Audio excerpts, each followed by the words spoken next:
Oke guys, kembali lagi bersama RC Update yang selalu setia untuk mengupdate informasi terbaru seputar pemilu 2024. Oke, di sini sangat viral sekali dan memanas di mana di tengah-tengah pemilu 2024 sedang diajukan sengketanya ke Mahkamah Konstitusi, tiba-tiba beredar isu kerenggangan hubungan Prabowo dan Gibran bahkan dengan Jokowi.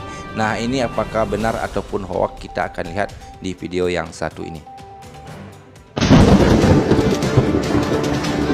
Geger, Prabowo disebut mulai mencampakkan Gibran. Pegiat media sosial Bahrum Ahmadi kembali mengklaim bahwa pelan tapi pasti Cawapres nomor urut 2 Gibran Rakabuming Raka mulai dicampakkan pasangannya Prabowo Subianto. Pasalnya, dalam acara yang digelar beberapa jam setelah KPU menetapkan paslon nomor urut 2 itu sebagai pemenang Pilpres 2024, Gibran tidak tampak hadir mendampingi Prabowo Subianto. Sehingga ia merasa Gibran hanya dimanfaatkan Prabowo untuk meraih suara pendukung Presiden Joko Widodo di Pilpres 2024.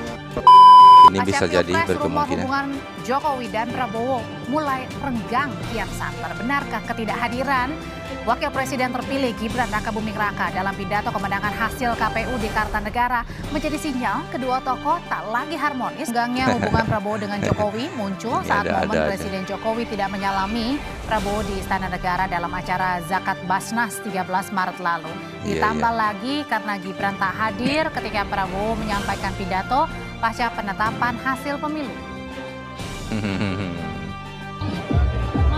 Mas Gibran hari ini gimana, Mas? Ini hari penetapan dan pengumuman oleh KPU. Nah, ini kan ada Pak Prabowo dan Ya, ini wakil sekretaris dari Timnas Prabowo.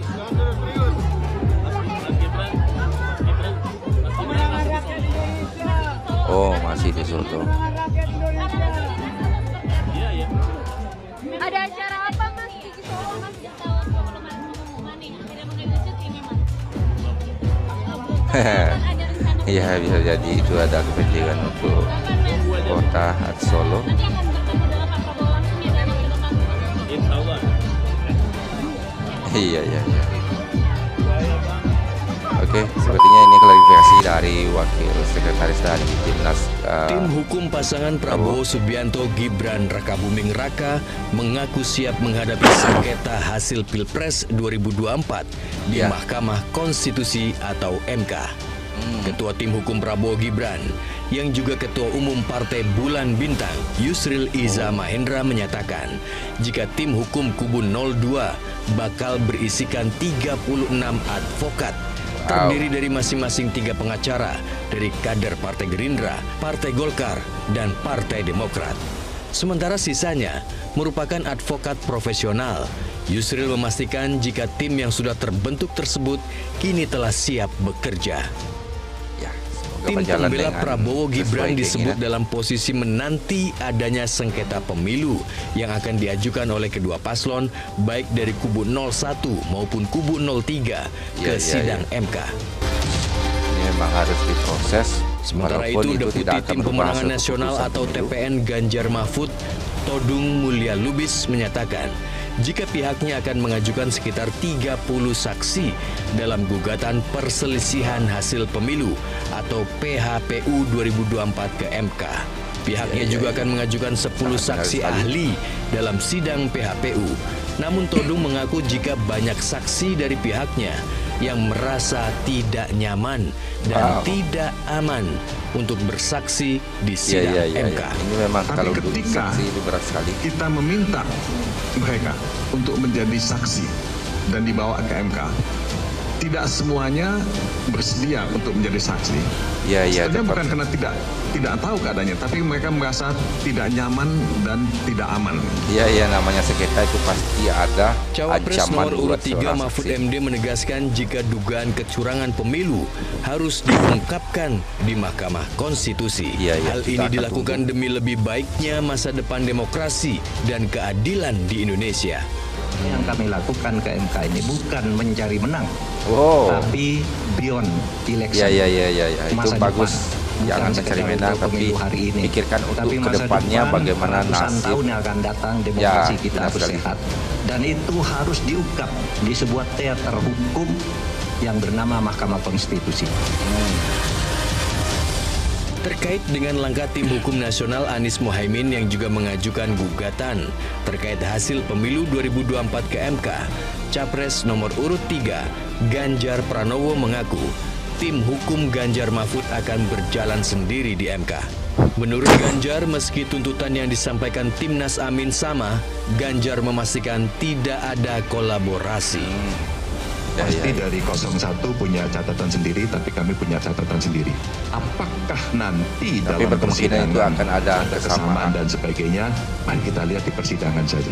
Sehingga ini menjadi fair dan tidak ada agenda-agenda lain, kolaborasi-kolaborasi yang terkait dengan agenda tertentu tidak. Kami hanya ingin mendudukkan saja proses ini dengan baik. Apapun keputusannya, kita akan legowo. Sebelumnya, pada Kamis lalu tim hukum nasional Anies Mohaimin telah mendaftarkan permohonan pembatalan keputusan KPU terkait penetapan hasil pemilu 2024 ke Mahkamah Konstitusi atau MK. Ketua Tim Hukum Nasional atau THN Amin, Ari Yusuf Amir mengatakan berbagai bukti kecurangan pemilu telah dilampirkan dalam pendaftaran gugatan pemilu 2024. Kami hadir di Mahkamah Konstitusi untuk melengkapi semua berkas-berkas yang diperlukan. Dan alhamdulillah, kawan-kawan dari Mahkamah Konstitusi menerima dengan baik. Mahkamah Konstitusi cukup profesional, administrasinya sudah siap. Insya Allah proses persidangan kita akan berjalan. Dalam permohonan ini banyak hal yang kami sampaikan di permohonan ini. Tentunya dalam fakta-fakta yang kami sampaikan, kami lampirkan juga dukungan bukti-bukti di lapangan. Nah, untuk lebih detailnya, kawan-kawan, nanti bukti-bukti itu akan kita lihat di proses persidangan. Ya. Ini kita harapkan semoga apa yang dimaksud bisa tercapai. Namun di sini kita juga bisa memprediksi ini tidak akan berjalan sesuai yang diinginkan, di mana yang akan dia gugat itu merupakan penguasa di negara Kesatuan Republik Indonesia ini, di mana dari hasil sebelumnya ataupun bukti-bukti yang akan dibawa ke MK itu jelas sekali masalah Gibran ataupun cawapres yang diloloskan oleh Mahkamah Konstitusi sebelumnya, dan juga untuk kecurangan dari pemilihan umum di beberapa daerah itu tidak akan berpengaruh, tidak akan membawa pengaruh untuk hasil pemilihan umum presiden 2024. Namun untuk pencalonan seorang Gibran, itulah yang akan panas nantinya dibahas di Mahkamah Konstitusi. Namun kita juga akan sama-sama menyaksikan seperti apa nanti perjuangan dari para penggugat dan juga pertahanan dari kubu yang digugat. Oke, kita akan sama-sama menunggu seperti apa perkembangan dari Mahkamah Konstitusi tentang gugatan pemilu ataupun gugatan sengketa pemilu 2024. Oke, nantikan selalu untuk update terbaru dari Desi Update, dan akhir kata sampai jumpa lagi di video berikutnya. Wassalamualaikum warahmatullahi wabarakatuh.